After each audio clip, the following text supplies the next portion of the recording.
యువతలోని సృజనను వెలికితీసి సామాన్యులకు ఉపయోగపడే సాంకేతికతను అభివృద్ధి చేసేలా వారిని ప్రోత్సహించే లక్ష్యంతో కేంద్ర ప్రభుత్వం నిర్వహిస్తున్న స్మార్ట్ ఇండియా హ్యాకథాన్లో విద్యార్థులు ఉత్సాహంగా పాల్గొంటున్నారు.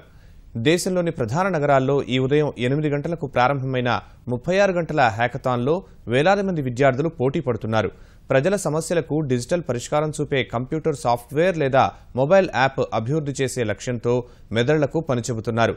నోయిడాలో స్మార్ట్ ఇండియా హ్యాకథాన్ను కేంద్ర మానవ వనరుల అభివృద్ధి శాఖ మంత్రి ప్రకాష్ జావడేకర్ ప్రారంభించగా మహారాష్ట్ర నాగ్పూర్లో కేంద్ర మంత్రి నితిన్ గడ్కరీ ఈ కార్యక్రమానికి శ్రీకారం చుట్టారు. నాగ్పూర్ హ్యాకథాన్కు కొందరు తెలుగు విద్యార్థులు సైతం హాజరై సత్తా చాటేందుకు యత్నిస్తున్నారు. మొత్తం 36 గంటల హ్యాకథాన్ ముగిశాక ఆదివారం రాత్రి 8:30కు విజేతలకు బహుమతుల ప్రదానం చేయనున్నారు. హ్యాకథాన్లో పాల్గొంటున్న వేల మంది విద్యార్థుల్ని ఉద్దేశించి ఈ రాత్రి 10 గంటలకు ప్రధాని నరేంద్ర మోదీ వీడియో కాన్ఫరెన్స్ ద్వారా ప్రసంగించనున్నారు.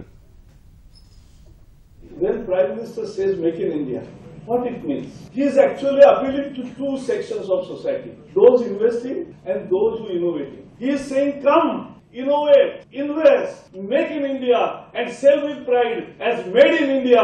That is how India will win in the world. You are India today and you are India tomorrow. Let us understand this is important because what you will come out with will help people to get their solutions easily. It will lessen their hardships. Many developed countries are doing hackathon, but in India's first hackathon is the world's biggest hackathon. Let me tell you, this is the biggest hackathon. So ఈరోజు మా project ఏంటంటే about online toll payment system. RFID card మీద vehicle number ఉంటుంది.